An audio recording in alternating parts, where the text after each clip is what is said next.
finisher he's becoming. Lane, Oladipo. Oh! That's right. You better mean mug after you dunk on somebody that way.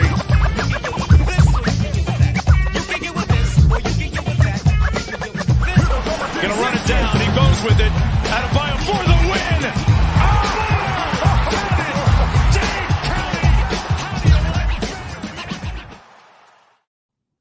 Yeah! Welcome to the 5 Reasons Sports Post Game Show, a.k.a. the Post Up on 5R. I'm your host, Royal A. Shepherd, and it does not matter about me tonight. It doesn't matter that I'm here with Jonathan Ramakan, Kane Twan, Ariel Latias, and Gadiel Cartagena. No. The only thing that matters is that Idris Femi Adebayo, that boy leaping, baby. That boy leaping, baby. K-Twan. Talk to me, boy. Hey, man. I heard y'all talk about Bam not aggressive enough. I heard y'all talk about, is it sustainable? He gave y'all 36 3/4. How you want it? You want pick and roll? Let's get a lob going. You want him to make passes? He can do that. You want him to lock down the entire Spurs team. I mean, even Pop was locked down, clamped in jail. Didn't matter. I mean, my goodness, hitting jump shots, being aggressive. Let's get downhill. Let's get to the rim. It don't matter how you want it. He delivering it. It's like a papadilla. Any flavor you want, the boy is just delivering. My goodness. Beautiful words, K-Twan. I'm fired up. Hell, me too, bro. Ariel Latias, how you feeling about Bam out of Dubai?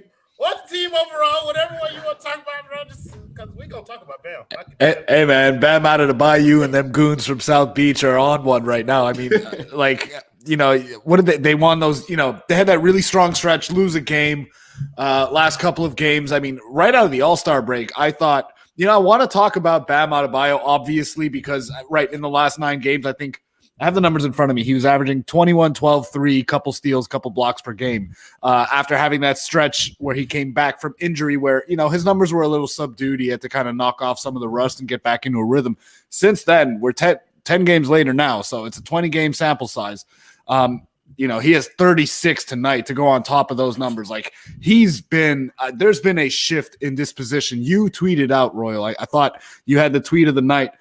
You said something to the effect of, he's kind of figuring out how to take it. Like we're seeing him start to dominate certain stretches in the game. And that's a huge thing for him is like, he doesn't have to be that dude all the time. He doesn't have to be the number one scorer and the primary offensive option all the time. But the growth of a scorer is, like it's gradual, right? So you just want to see him start to become that dude. He's been doing it, man. Like over the last 10 games, it's very evident. And I mean, I feel like he's going to get all of the shine tonight. He deserves it. He was unbelievable defensively. Like his second quarter defensive performance was absurd. But a lot of dudes played well. Jimmy Butler had 27 on like 11 field goal attempts. It's kind of stupid. Tyler Hero had 27. He carried the offense for stretches, especially when he came into the game in the first quarter. So all in all, man, when your best players play like that, you're going to win. The Spurs shot unbelievable all night. It didn't matter because your best players are good enough to get that done for you. Every Batman needs his boy Wonder. That's right. Every Batman needs his boy Wonder. And that boy Tyler Hero, yep. He was good too now. Yeah. But fuck that. Bam had 36. I'm with you. Let's go. We do the whole show on Bam. I'm cool. Gadiel Cartagena. I'm sorry to interrupt your meal, but Bam Adebayo had 36 points tonight. Please talk to me about the Miami Heat or talk to me about Bam Adebayo. Swallow first. Sorry. Don't swallow. I'm doing my best Bam impression, and I'm fucking eating right now. Okay, what we're seeing from Bam is different. Is different. And this is what we need to see. Like, the role players, objectively, not a great game from the role players tonight. PJ, not so great. Duncan is what it is. Doesn't matter. And I get it. You're playing against literally the Austin Spurs. This is a G League team. So That is completely not true. I think my barber is like Colombian. His name's Andres. Shout out Andres. He's the GOAT. But anyways, Bam is just playing really, really good basketball right now. He's the best player on the floor tonight. And I understand, it's against the Spurs, whatever. I don't care. Seeing this type of performance, this type of aggression, this type of, like Ariel likes to say, disposition is huge. Absolutely huge. This is what you're going to see coming to the playoffs. And seeing that right now, massive for this team. Obviously, you got the win. Not going to complain about anything. I understand it was against a bad team. Don't care. Got the win. Saw what you needed to see. That's a big win for us. I have no idea where Ariel Latias went, but he's not on his camera. Jonathan Robinson, Bam Adebayo. Hey, fuck all y'all talk about this jersey, bro. I don't give a fuck about this jersey. I just have to wear it. It's obligation. I wish I got a Bam jersey. I'm gonna put that picture on too. Go ahead, Jonathan Robinson. We did not see Bam Adebayo tonight. No. Tonight we saw Bamos. Yes, indeed. Tonight we saw Bamos getting all the Infinity Stones, putting it all together. Like my boy Twan said. You want the jumper? He'll give you the jumper. Not only just a jumper, a buzzer beater. He'll take you off the dribble. He'll dunk on you off the alley-oop. He'll do every single thing. Not only that, he'll get 2 blocks in a row on one defensive possession. He'll get a block, then he'll get the rebound. He'll get the steal, then he'll go coast to coast. That's what Bam Adebayo did tonight. Bam Adebayo did every single thing the Miami Heat can ask him to do. And when they started double-teaming him, this was the best part. He started finding the open shooters. Now, they weren't necessarily making the shots, but the one-handed, left-handed pass to the corner to Caleb Martin off the dribble. This is what I say when I say Bam could be a mini LeBron. He got the rebound, he goes coast to coast, and then he could find somebody off of driving to the rim. When he's, getting that deep position. Oh my God! Okay, now we see it. It's here. Give me a second. I just wanted to be the only person on stream with a smaller jersey than my boy Royal. Yeah, I got on 2 of them holes now. I got on 2 of them. This is a sweatshirt. Hey man, once you hit like 30, jersey over the hoodie is a. That's the swag. Tough ask. Tough ask. I eat good over here. Yeah. Thank you, Poetic Lifestyle, for the $4.99. Don't know. He said, Bam, greatness coming out. I see a Bam and Hero duo in 5 years killing it together. We don't have don't bait us. We really don't have to. Somebody can run me like I hear the scenes ripping. Yo, I hate him. Bam, but yeah, no, but listen, okay, all jokes aside, Bam's game was phenomenal, but let's get to like the meat and potatoes of what it is that we were looking at tonight. So the game started off pretty rough. They gave up, 40 in the first? Like, yes, sir. Yes, sir. I love it. This means Adebayo in Spanish. Don't get it twisted. Autocorrect had me fucked up. Okay. For sure. Let's go. But so in the first quarter, Miami gave up everything really. Like it was a layup line all game. They had 30 points in the paint in the first quarter. What was going wrong for Miami in that first quarter, Ariel?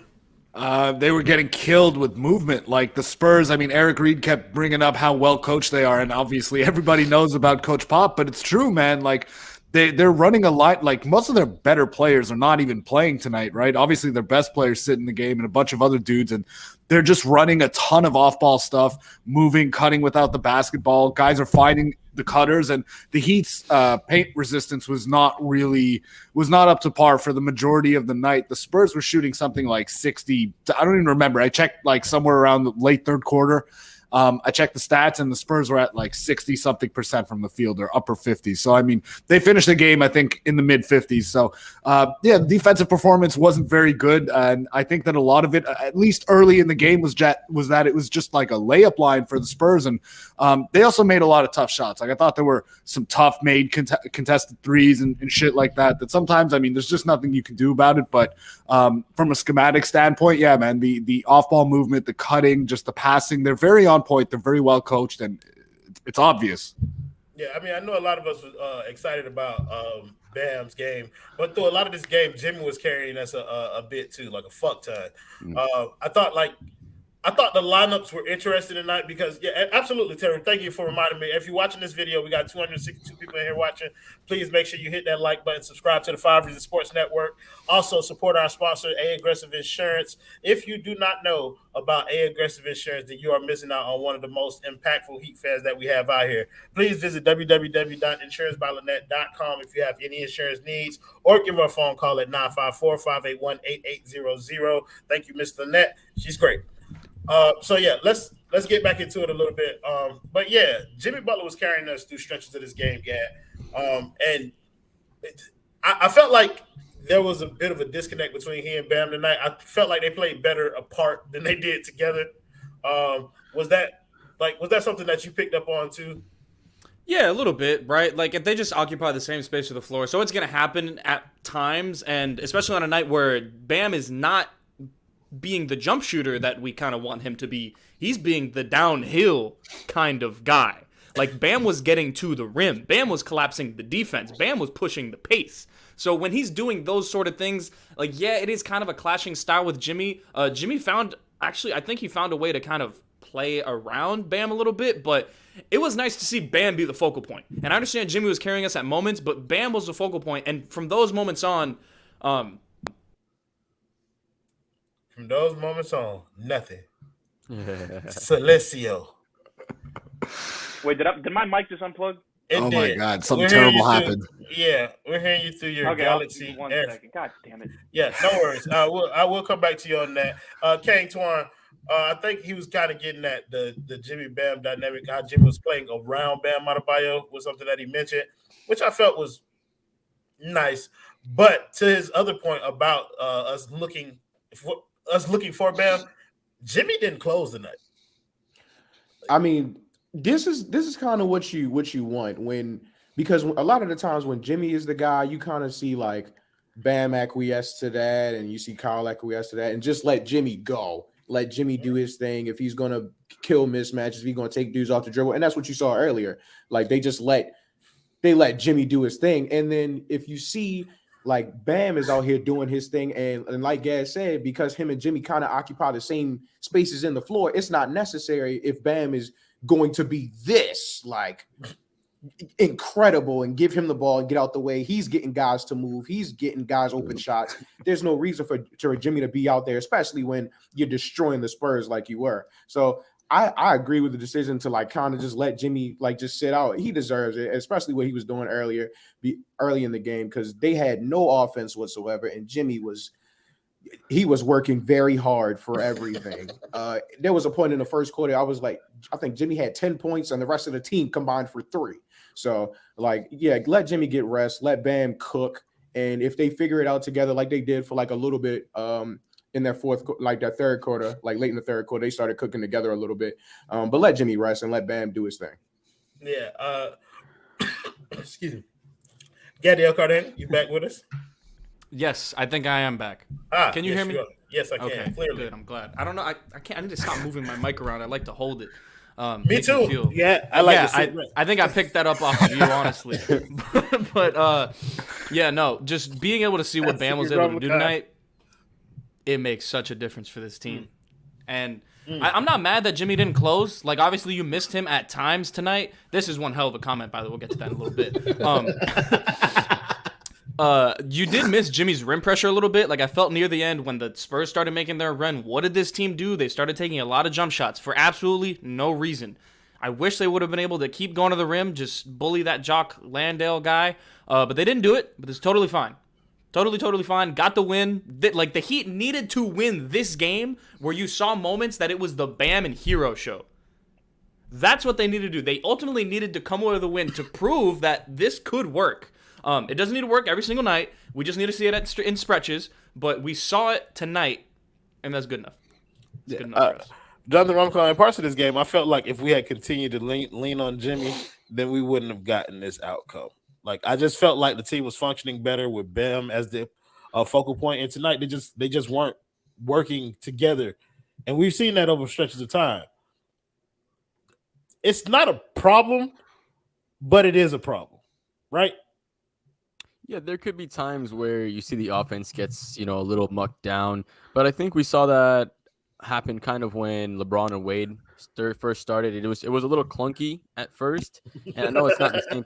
And I know it's not the same comparison, right? But you have Bam kind of emerging as trying to become an alpha. Obviously, he's not just there just yet, except for tonight, what we saw. But when you have those two kind of guys occupying, like Gad said, the same space, that's kind of what's going to happen every now and then. But they're going to still need to figure out how to develop the two-man game. Bam is going to be the cornerstone for this franchise moving forward. Jimmy the Butler is the franchise right now. So you're going to need those two guys to start building their games together, start bridging that gap. And I think they can work with it because Bam has shown tonight that jumper is a little more aggressive. He's able to get really good positioning off of where whoever's feeding him the ball. And once he gets that good positioning, he's good at finishing around the rim. So I think they'll be able to figure it out. There is a little bit of a problem, but I think they'll overcome that problem with just how good they are on defense. Aaron, you like you were trying to jump in and say something. No, I was trying not to laugh on. I was trying to make sure my mic was muted when I was laughing. To be honest with you, what were we talking about? How it's a problem if it's not necessarily a problem that I want to say it is. Like it's more of the Jimmy Bam dynamic. Like tonight, I felt like that they were better apart than they were together, and that seems to be the case more often than not.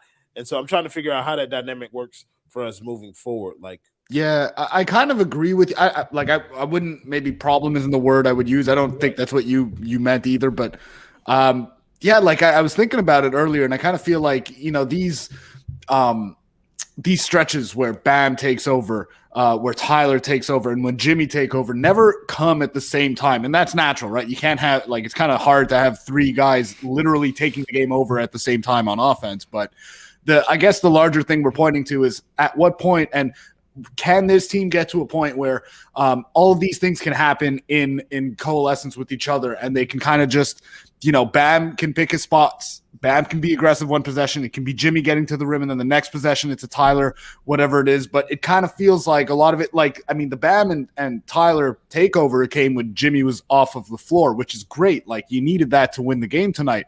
But you want to be able to see Tyler and Bam and all those guys still be aggressive while all being on the court at the same time, because in the playoffs, at the end of games, you know, your five best players are going to have to be out there. And if Tyler, for example, or Bam, for example, don't want to be aggressive when Jimmy's, Jimmy will do it late in games.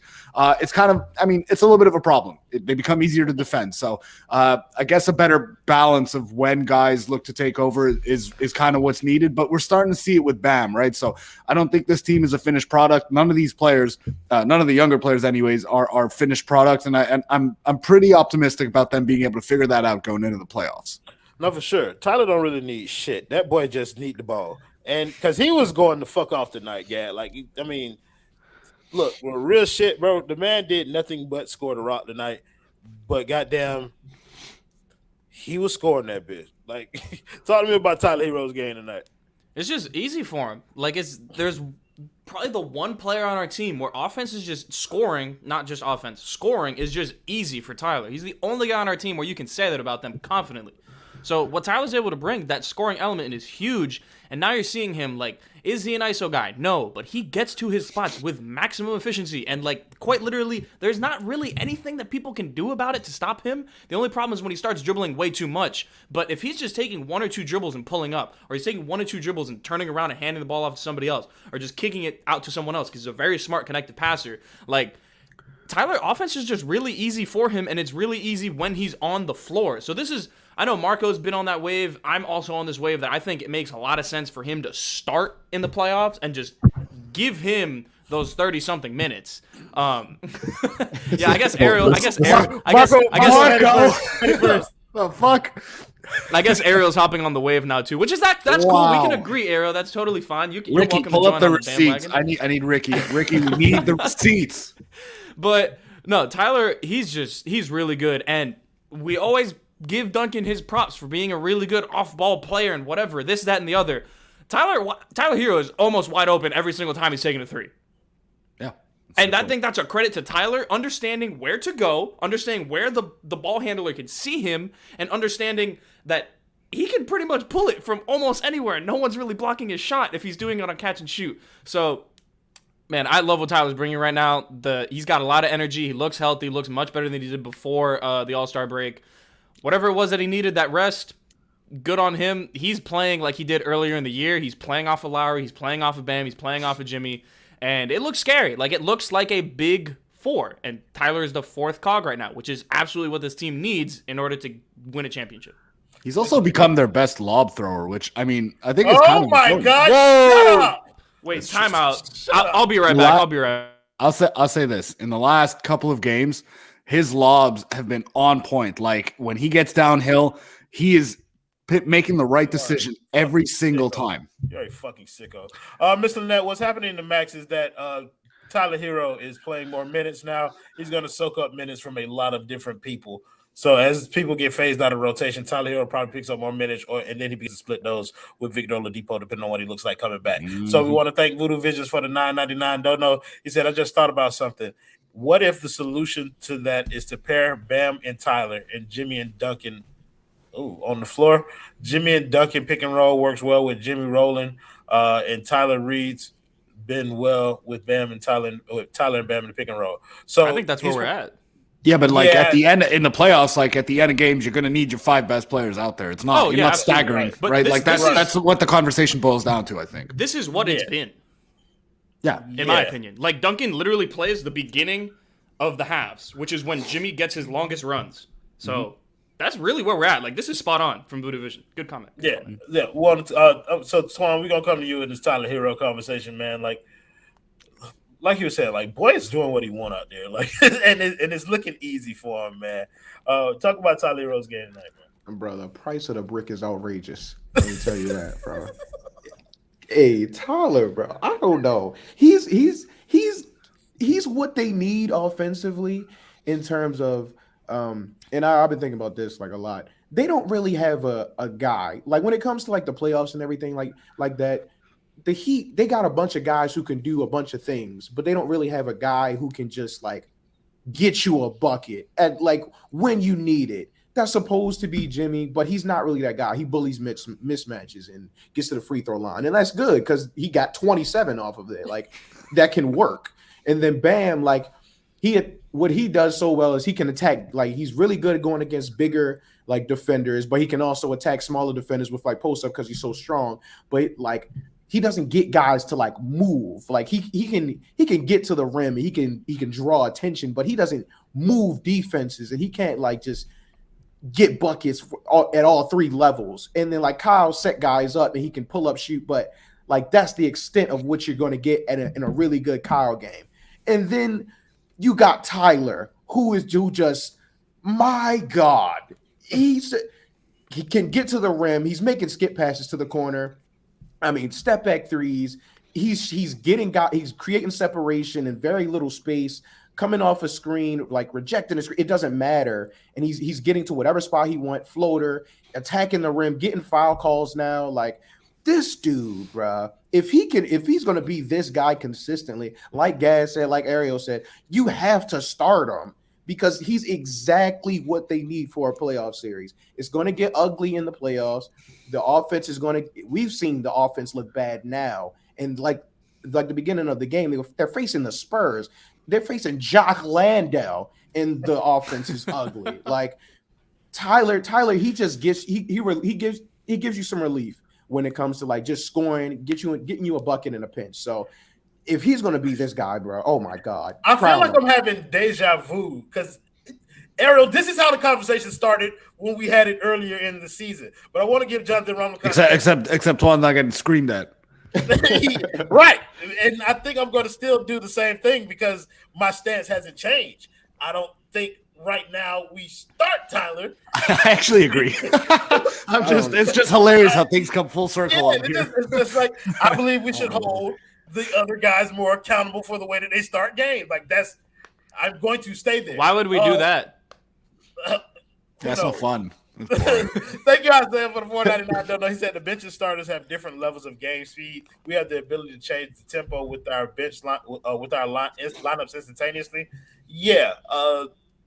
When you're playing younger teams like the Spurs like to run. Like they said tonight, the Spurs get up the most shots per game out of any team in the league. So that means that they play at a pretty fast pace. And when you're playing a bunch of old geezers like the Heat got, then that's really not stylistically how they go on to play. So they have to dictate the pace the whole game. Either way, I'm talking too much. Jonathan Ramacon, I want you to talk about Tyler Hero. I think the biggest thing about Tyler Hero is I think we take for granted how good he is in the catch and shoot, right? I mean, when he has an open jumper and he catches that ball and it's not off the dribble, it feels like it's almost always going in. And on top of that, he has a really good knack for getting the scoring done when we're needed most, right? Whenever the team seems to bog down, when the Spurs were making a run and they cut the lead to 6, he was the one to put the jumper, make it a 2-possession game to a 3-possession game. So I think his ability to just time his shots perfectly is now starting to catch up or now continuing to develop with the mental part of the game as well, because now the physical, the getting stronger during the summer, the getting to his spots, the having better lift, all of that in addition to that mental growth is combining to become really, really good. And he's still really young and he still has a lot of career left in him. So it's really exciting to see or think about what he can become in the future if he continues to develop with this Heat system. I think what you're talking about is the I guess it's a form of security that you have, knowing that you have Tyler Hero out there. I'll give you time to find the website because the transition. When you're thinking about security, you want to think about cpt-florida.com, another sponsor of the 5 Reasons Sports post-game show. So you want to visit cpt-florida.com. They do phone services, cloud services, and they give a discount on security services if you mention 5 Reasons. So make sure you give them a call at 954-963-2775. or visit them at cpt-florida.com. So we want to thank them for their patronage. Wow. Yeah, man. Incredible. Professional, ladies and gentlemen. That is professional. Thank you. A dominant performance from Bam A. Shepherd. I appreciate you, Idris. You feel me? Thank you, Voodoo Visions, for the $4.99. Don't know. He said, hot take. Vic replaces Duncan in the playoff lineup and not Tyler if Vic proves that he can still play. I don't think so. Other way around. Yeah, I don't think Vic provides the level of shooting that Tyler can in that starting lineup, which is kind of like what Tyler's role would be in the initial goings of the game before they start giving him the damn ball. But I don't know. Like, that's an interesting topic. Ariel, where are you? Do you think Vic? Of course not. But why doesn't Vic take the spot over Tyler in the starting lineup if this scenario plays out? I don't think Tyler is the starter, truthfully. I mean, like, I think, like, look, I've come over to the side of the fence where unless we start seeing what we've seen over the last couple of nights where the Heat start really slowly, if that becomes like a persistent issue, then I'm more comfortable making the argument starting Tyler Hero in the playoffs. Truthfully, I think regardless of whether or not he starts, he's going to play like 36 minutes per game in the playoffs anyways. So, and he's going to be closing most games unless he's not playing well or whatever. So, I mean, like, does it really matter? Like, I feel like off the bench, I mean, if you could squeeze Duncan, I mean, that would be the guy that I would probably squeeze, to be honest with you. And I'd put Vic in the starting 5 and I'd have Tyler and Gabe come off the bench and that'd be your guard rotation. But alas, we know Duncan is likely not going to get entirely squeezed from the rotation. So no, we don't know that. I'm not going to let it off the hook. I would be shocked. If it happens, y'all better give my boy Thread his credit. Like, I'd be shocked. I'm going to keep giving that man his credit because he said it first and we laughed at him because we thought it was ridiculous. It is looking more and more realistic by the game, Ariel. I don't know, man. I have a hard time getting there. I think what we've seen. Did you see Duncan Robinson play basketball tonight? Sadly, I did. But what we've seen, define basketball. Yeah, it's because I see us. It looks more like tag to me at this point. Look, we've seen the gradual like decrease in his role and his usage like as the season's gone on. I think is just about the furthest it gets to this year. Like, I don't think he's played a lot better since that god awful like 2-month start. He's still. I agree with you. I'm just saying that I think more than likely, I mean, what you saw in the Myers-Leonard role is likely what you're going to get with Duncan Robinson, as Gad has mentioned, and we've talked about, endlessly on here, is what you're going to get going forward. And I'm with it. Like, Gad has been right about this all along. The use of... You don't have to say it like that. What did you say again? Say it one more time. I said Gad has been right all along. My boy had it first. No, that's too much. He's been saying it for years. Royal, what did Ariel just say? I can't hear him all the way. He just said that Gad has been right all along. Why is this such a hot take? I agree with everything you say. No, it isn't. I agree with you a lot. No one ever says that out loud, Ariel. It's nice to hear it. You deserve it. No, you deserve it. I mean, hey, you were right on Gabe. You were right on a lot of stuff. All right, I'm done being nice to everybody. I have a live look of Duncan Robinson actually working around. So this is Duncan Robinson. This is literally what his handoffs look like. Like, this is what our offense looks like to start the game. That's And my then he just issue. picked up a foul. So yeah, that's Duncan Robinson's game tonight. Hey man, we have Bam's last 10 games numbers now factoring in tonight. So Bam Adebayo last 10 games, 22.7, 11.3, 3.3 assists, 1.7 steals, 1.5 blocks, 57% from the field. Yeah, let's talk about Bam some more because that motherfucker was amazing tonight, and I don't feel like we talked about him for 40 minutes, and that's how much I want to talk about Idris. I like this question. I'm gonna keep asking it until it becomes a foregone conclusion. Ramlakan, is what we're seeing sustainable from Bam Adebayo? Yes, it is sustainable, right? He's not going to shoot the same percentage, but the aggression that we're getting from him is sustainable. We saw him get in 3 quarters what he got tonight, 36 points in 3 quarters. He did nothing in that first quarter. Now, the scoring output isn't going to be as consistent, right? He was playing against a bunch of G Leaguers, and he's going to face, tougher competition, come the playoffs, come deeper in the postseason. But the aggression that he had tonight, the ability to get to the rim, the ability to keep the defense focused on him is something that really can be consistent moving down the season. I think other players are going to become better at playing off of him as well. We saw, like we talked about, the passing. The passing was his first skill, right? Setting the screen and passing was his first skill. So if he's starting to just focus on the scoring part, the passing is just going to be subconscious for him, and it's going to start coming develop naturally. So I think it is sustainable. Like I said, the numbers aren't going to be always 36 every single night, but what he can do is absolutely sustainable. Yeah, Ariel, you talked about his last 10 games. Is that enough of a sample size for you, or is there still a bit of skepticism? I know it's a bunch of Heat fans out there that's still a little bit skeptical about how long Bam can keep this up. Yeah, I think skepticism is reasonable. It's a little bit warranted, right? We have a much larger sample size of him not being this guy as opposed to the sample size that we have of him being this guy. So, yeah, I'm also a little bit cautious. I do think that there's a real evolution happening here, but I'm a little bit cautious for sure. You want to see it. One of the commenters, if we could pull that up, mentioned how he wanted to see it against the teams they play next week. There it is. I'm not getting hyped for Bam until he does it next week. He's right, man. I mean, they're going to be going up against some really good competition. They go against the Bulls at one point. They go against the Nets. They go against the Bucks. They go against the Sixers next week. So it's a tough week, and I definitely want to see Bam do it against them. Once I see Bam do it against those teams, I'm going to fully believe that this is real. Those sentences just gave me free healthcare. Come on now, bro. That's too. Wow. That wasn't. Yeah, they turned me into RJ Barrett. Fuck. Yeah. Okay. Jesus. Damn, bro. Christ. But okay, so Gad, is it okay? So is what we seeing from Bam? Is it the competition that he's playing now? Can he do it against some of the better bigs in the league? Is it something where are you on the Bam thing? Do you believe it? Do I believe this is going to be sustainable? No, absolutely not. I don't think he's going to be giving you 23 or whatever it may be.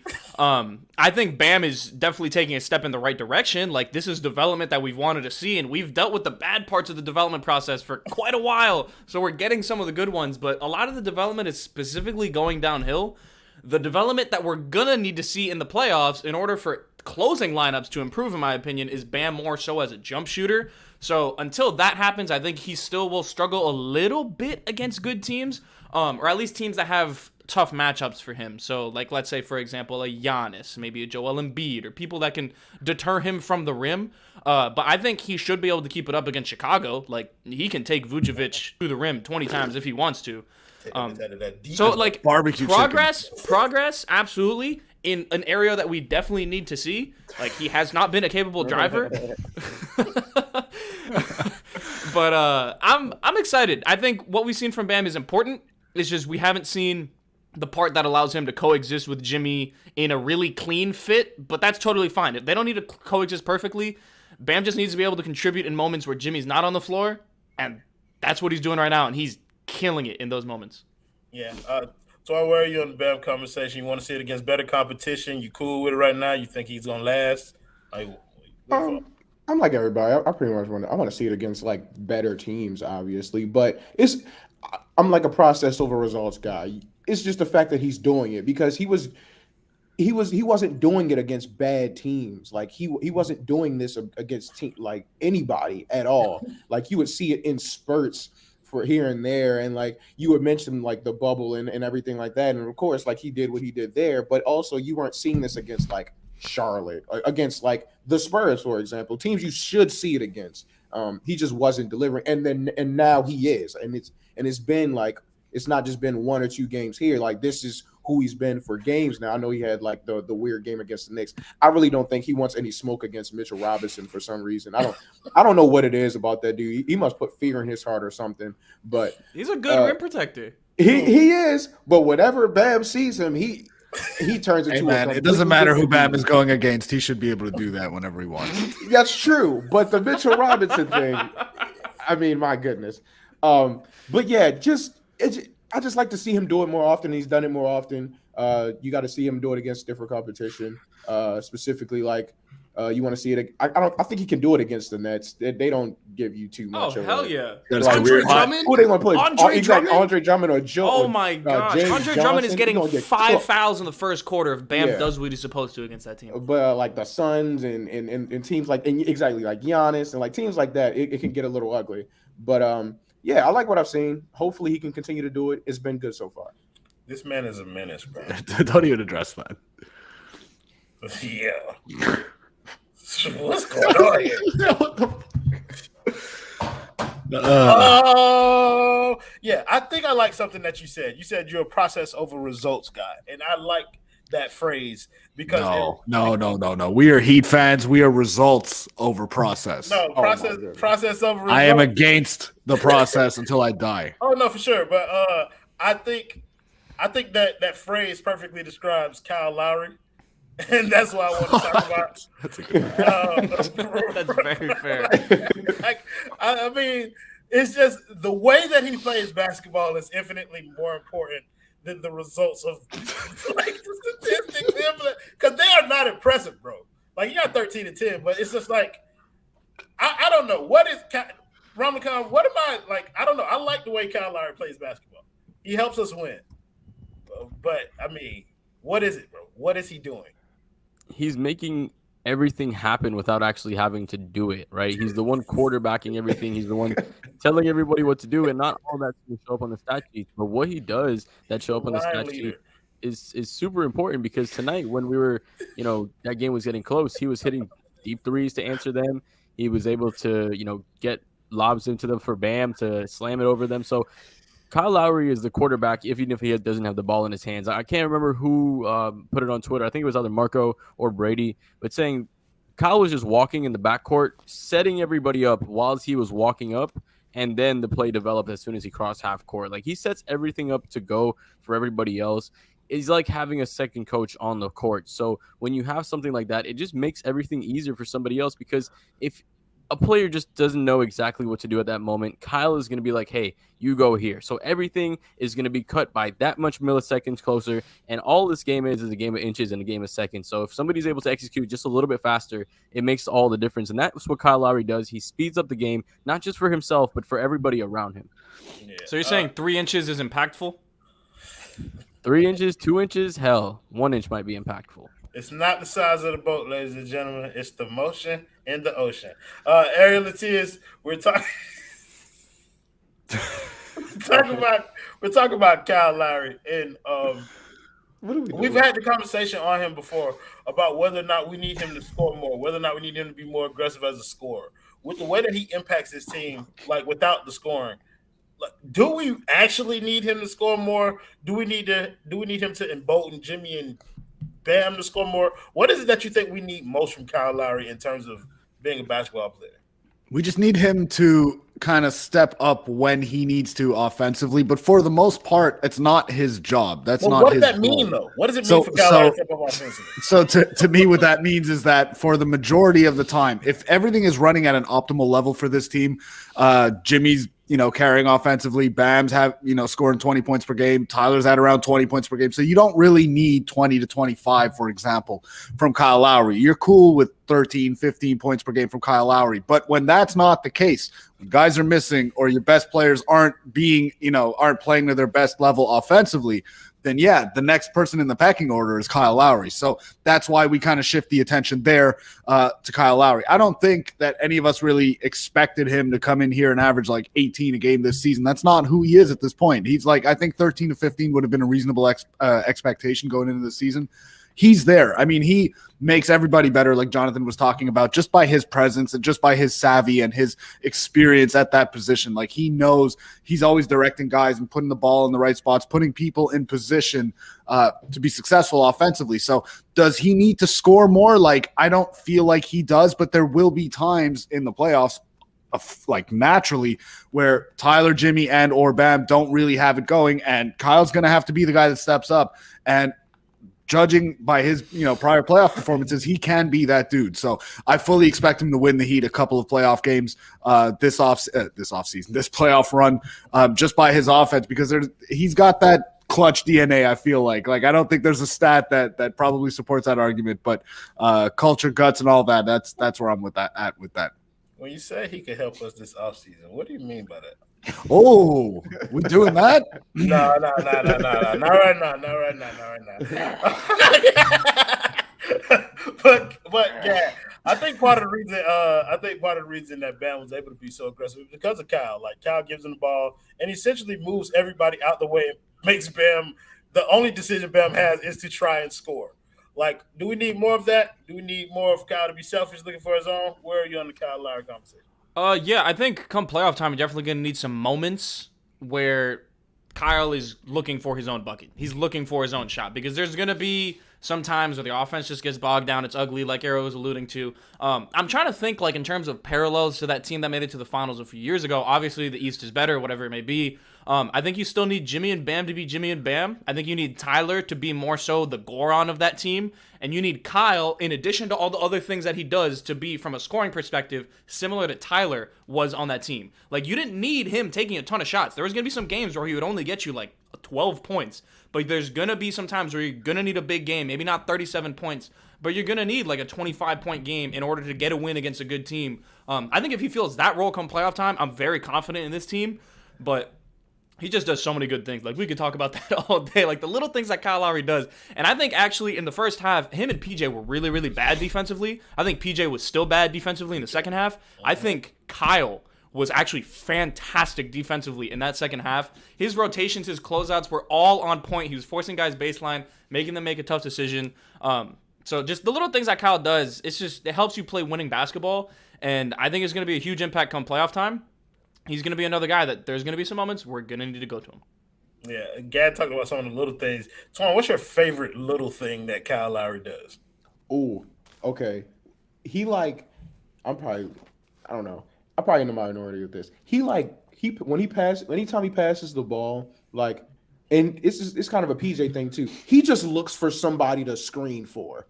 Like, he gives the ball away and he just finds motion somebody. Offense. He just finds somebody. It doesn't matter who. He's like looking around and he just goes screens for somebody, and it shakes stuff open. Whether it be Duncan flying off a screen, whether it be like, let me screen for Jimmy, like, and it's all the time. He does not stop, and he's always like directing dudes, and like he just does a bunch of stuff, like just a bunch of stuff all the time. But mainly like his little go find somebody to screen for at all times. That's probably my favorite Kyle Lowry thing. I think my favorite Kyle Lowry thing, and there's also a thing that I hate about Kyle Lowry, is that he never shuts up. Like, he is talking all the time. Like, he was on the bench, standing up, clapping, chirping at the ref. Like, like the man, he's always talking, and I believe that's one of my favorite and hated things about Kyle Lowry. Who else we need to talk about? Let's talk about Gabe. Yeah. Because Gabe was good tonight. Again. Come on now. And it's just the regular. Was this anything unexpected? Like, I feel like this was the most par for the course game for Gabe. I told looks off, and whatever, this, that, and the other, and then you're like, shit, he's closing. You're like, why is Gabe on the floor? And then he hits 2 free throws to win the game. And then we're here. We're happy. We're happy with the way that it turned out. He played good defense. It was ugly in the first half at times. Like, that one closeout on Josh Primo was god-awful where he flopped for that call. But he got the call, so it works out. That's culture right there. Yeah, no, like, Gabe is fine. He understands how to fill a role. Whatever role it is that you need him to play, he kind of fills that role. So I'm to have that as a backup combo guard, because I don't want to exclusively list him as a backup point guard, is huge. And he's making a difference for this team. Listen, him closing games, I think, tells you a lot about where Victor Oladipo could fit on this team, which is virtually everywhere, and where Gabe actually might fit come playoff time. Like, he might. I was of the belief that I didn't think he was going to be playing that much in the playoffs, but Spo coming out and saying, oh, he's earned those minutes, he's earned those moments. And then on a night like tonight, he closes. I'm not saying he's going to be closing in the playoffs, but it is a possibility that he is like the 9th man in the playoffs. There is a chance against teams that especially run those smaller... I'm against what Ariel just said. Against those teams that run the smaller lineups, like against Brooklyn or whatever, if they have Patty Mills, Seth Curry, and Kyrie on the floor for some reason, you can throw Gabe on there and be confident that he can do work against some of those guys. So he's playing good. Another option for this team to have. I'm happy he's playing. And then, I mean, there's less specialists on the floor if he's playing those minutes. So this is a win-win for me. Okay, so we're gonna split Gabe and Dedmon up. Twan, which one you want to talk about? You want to talk about Gabe or Dedmon? But don't talk about. Just say which one you want to talk about. You're right. All right, let me talk about. I want to talk about Gabe. Okay. So, Ariel, you get Dedmon. Am I supposed to start right now? Sure. What did Dwayne do tonight? I don't even remember. I thought he was the offense in the first half. 10 points, 7 rebounds. Look, I thought he had a few. There's like the times that I really noticed Dwayne Dedmon. Again, I was having some issues with my viewing experience tonight. I don't know, but what I did get to manage to see was, Dwayne. He had a few rebounds, some putbacks, helped him out in some spots there. But truthfully, I'm going to be completely honest with you. When it comes to Dwayne Dedmon, I know what I'm getting every single night. I know he's giving you 10 points, 6, 7, 8 rebounds, somewhere around there. That's fine. I like the barking. I like that I hear his voice on the telecast over everybody's all the time. I like that he's a dog, all that culture stuff. But truthfully, I missed a lot of his minutes tonight. Oh, that's sad because he was very good tonight. And it made me appreciate not having to put Omer Yurtseven out there. Yes. Why did he play over Dwayne Dedmon last night? You think that was just like a kind of a rest thing? Like Dedmon was out. Yeah, I think Dedmon was out. Like he just. Oh, he was out. Okay. He was questionable tonight. I missed that. Yeah, like it's just like I didn't think tonight was a given, but I mean I'm glad he played because I mean just honestly I just think he, like Gaz said, he was the offense early. So Jonathan, you talk about, did you get a chance to watch Dwayne Dedmon's minutes? I did get a chance to watch Dwayne Dedmon's minutes. So can you talk about Dwayne Dedmon? I mean, he had a couple of and one opportunities, right? I mean, I think it was 2 in a row that he got. I mean, it just shows that he's aggressive to the rim. He got 3 in a row. I'm sorry. He is our starting center, so good analysis. He's impactful, right? He gives you what you want off the bench. He's aggressive, like you said. He's loud. He's just a hard-nosed player. And when it comes to the playoff, he's just the perfect guy to come off the bench, give you a couple of relief minutes for Bam, do the dirty work, and just get off the floor and before his arthritis starts acting up. Oh, man. Oh, my boy Issaquah in here one time. I love this team. Issaquah, what's up? I agree. I love this team so much. Me too. I really do. But, yeah. So TJ, go ahead and talk to us about the boy Gabe, man. Hey, man. I don't know. I'm feeling good about Gabe now. I think Gabe is honest. Hey. Oh, it's still hell no. Hey, man, it's still February. You know. Gabe freed the slave. Gabe signed the Emancipation Proclamation. Let's go. 17 years ago. The Gabesburg Address. Let's get it. Come on now. Oh my gosh. We have to give one of those on one of these speeches. I will give a soliloquy. I'm telling you. Okay, go ahead, TJ. My guy Gabe, I'm feeling real good about him. Playoff rotation, I'm still scared of. But I don't know. Gabe he's really good, man. Like he does. I feel good. Like when he shoots the ball, I typically feel like he's gonna make it. And that's a far cry from where we were last year. It's a far cry from where we were at the beginning of the season where we didn't even know if he was playable. Like, I'm loving what he's doing. Like, the defense has been consistent now. Like, this is just what he does. I'm feeling good about, like, him orchestrating the offense in some, like, portions of the game. And like Gaz said, he's not just a point guard now. He's a combo guard. Like, he's more so the 2 when Kyle Lowry's on the floor with him versus being the 1. Like, he's really good. Shout out to Gabe Vincent. He's really good. I like him. So TJ, I'm coming back to you on this one, bro. I want to talk about your boy. The boy Caleb Martin, bro. He played a lot of minutes tonight, bro. He was gassed by the end of the game. I felt bad. I don't know if he Oh was my being God. punished by sports, but he played a lot of minutes. And He got banged up too. Like he got hit. Like His leg. he was shaking like, up a few times. His ankle went 180 degrees parallel with his leg. Like it was Spo completely did flat not because give- Deadman stepped on him. Devin stepped on him. Boy, I Spo ain't mean, give a shit, bro. he was taking blocks all over the place. He was trying to take charge, Oh. just getting knocked to the floor over. I mean, I ain't never seen this man get picked up that much. That was ridiculous. Poor Caleb Martin. What was going on with your boy tonight, man? That basketball wasn't basketballing tonight. I don't know, man. He was good yesterday. I don't know, man. It's a back to back. You got to get him a little breather. Sometimes you got nights like that. I still believe in Caleb Martin, but he wasn't Caleb Martin that night. He was more so like his brother. So, like, his brother been Parent hooping. I can't trap. even say nothing.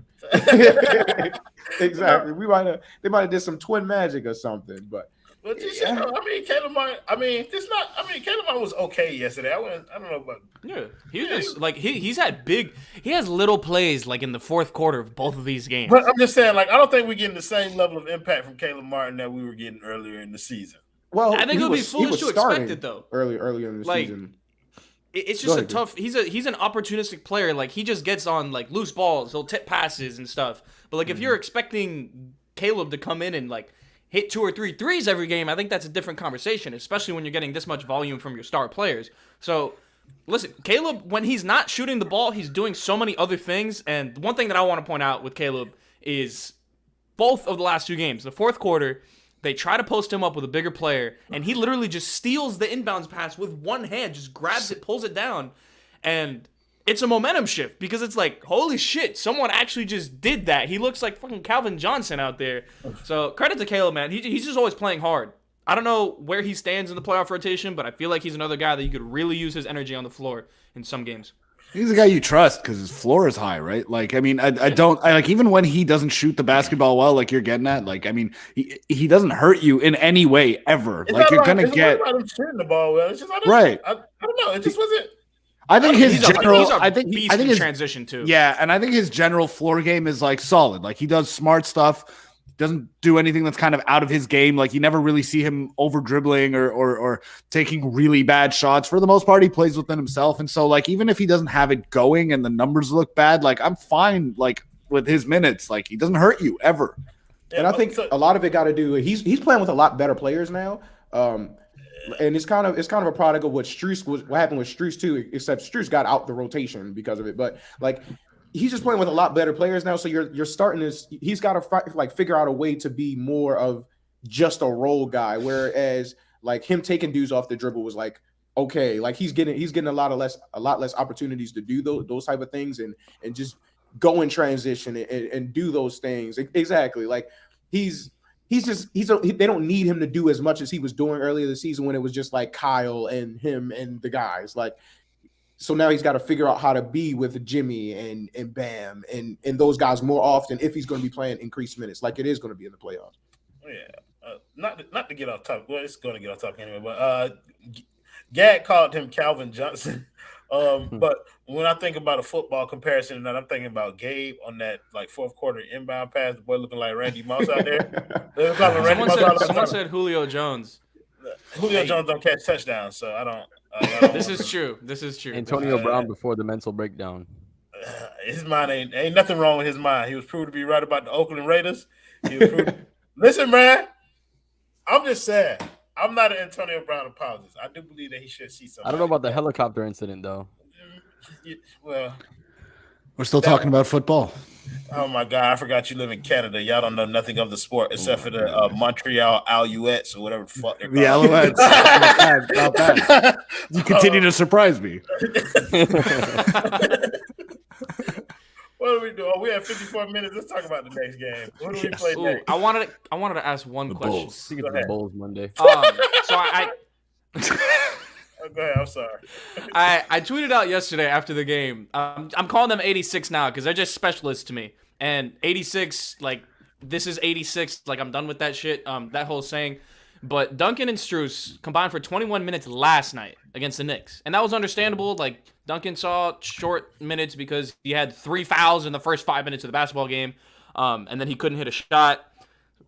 Strus got 7 minutes. I thought he would see an increase. But he didn't see any minutes tonight. Duncan saw 18. So I just want to pose this question. In honor of Victor Oladipo coming back and having another player that can kind of anchor lineups himself and doesn't have to be a specialist and can play defense, play make for other players, get to the rim, do all those other things that you don't get from these specialist guys, do you think Spo is moving away from specialists in order to get to the playoff rotation? Like, are we only going to see like 15 minutes of Duncan in the playoffs and that's all we see from specialists?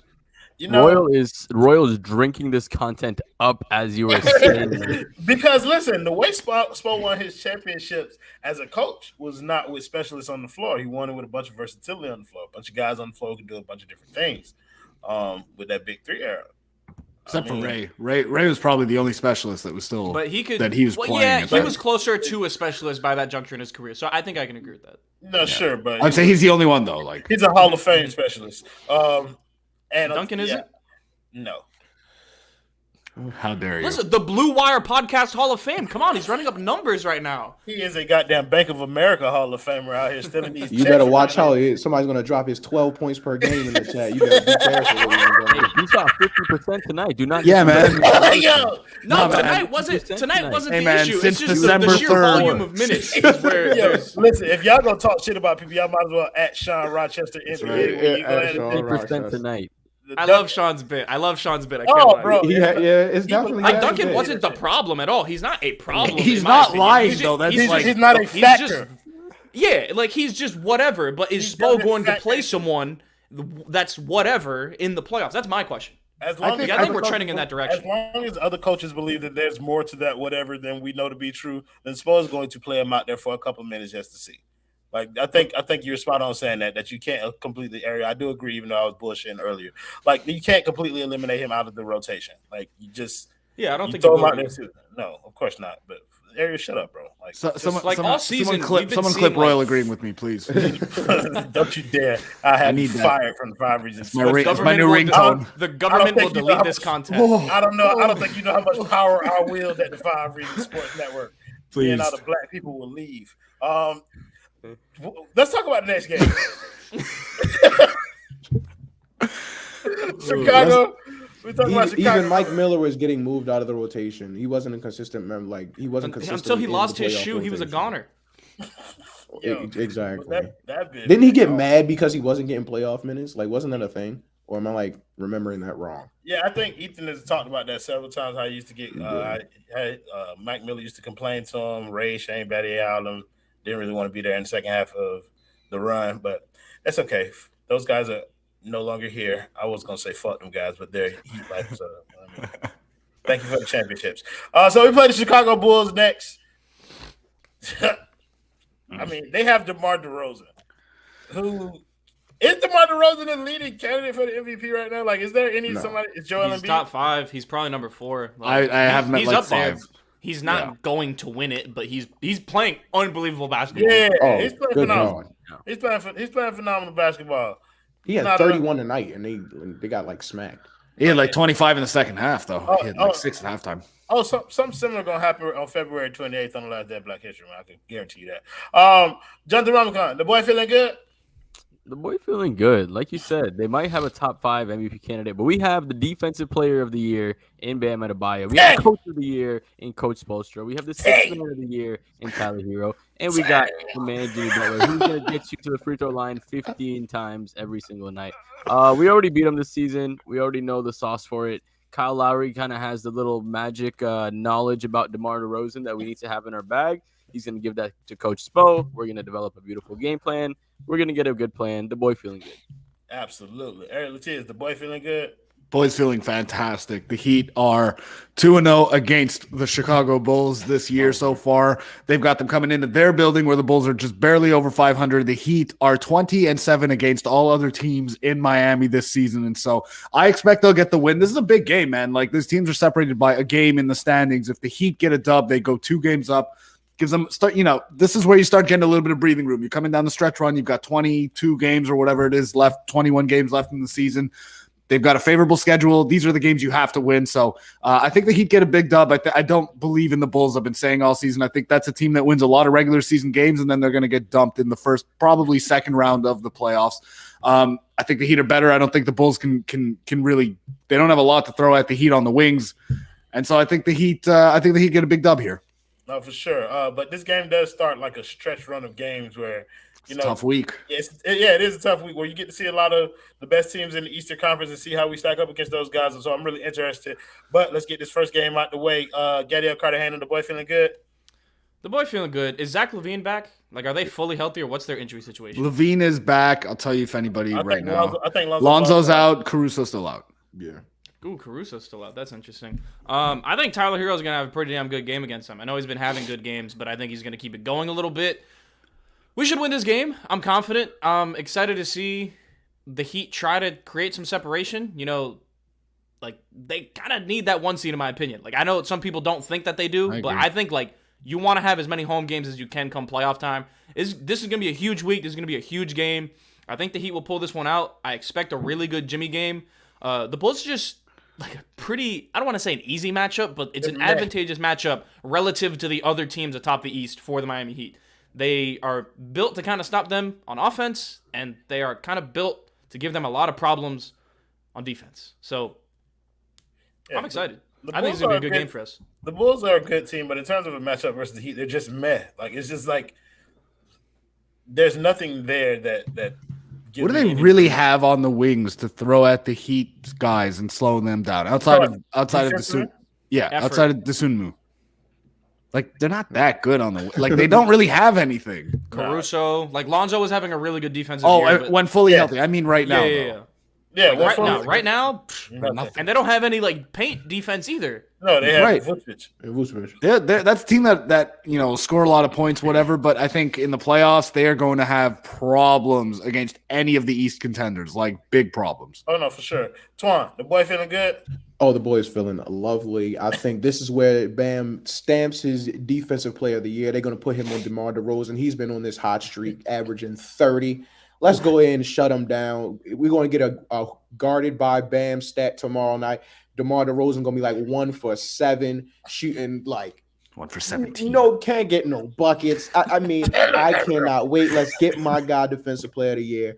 I don't think we're gonna blow them out because they can score a lot of points, but it should be fun. I think the Heat are gonna lock them down defensively. It's gonna be like a low scoring game in comparison to what we expecting to see. You said what? You don't think what?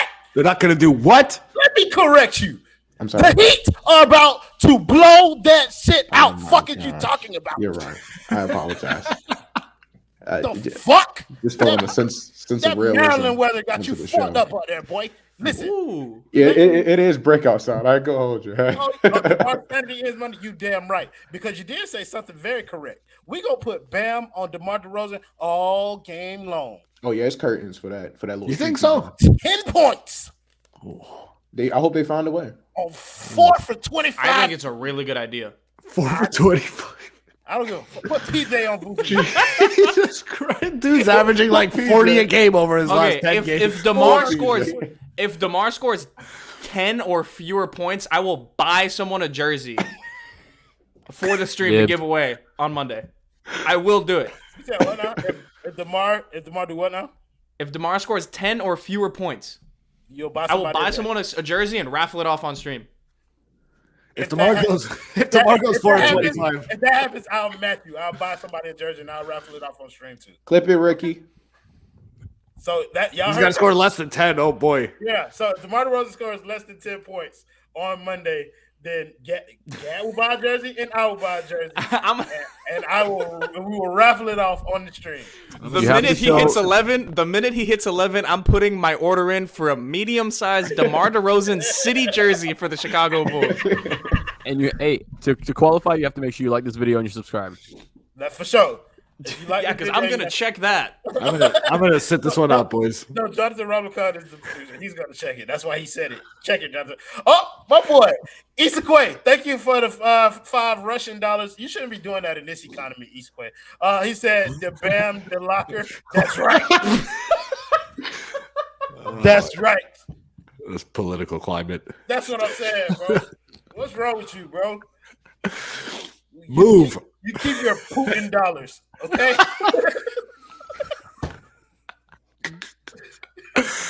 Is that the right side? NATO's taking like 50-60% off of what we just got anyway, so it doesn't matter. And by NATO, I mean YouTube, but whatever. Ricky, correct me if I'm wrong in English, please. But like, Then India. are we on Russia's side, bro? I don't really know. I don't want to really piss. No. Let's not do this on a Heat stream. Okay. We don't need- Heat. I'm on the Heat side. Whoa! What was that? What was that? I'm Team Heat. What? So That's thank your you second guys red in the card. As Oh always, my gosh. making the show much more fun than I would have been without you. I can't believe Ariel just did that. I was Making just I had this weird thing in my adductor.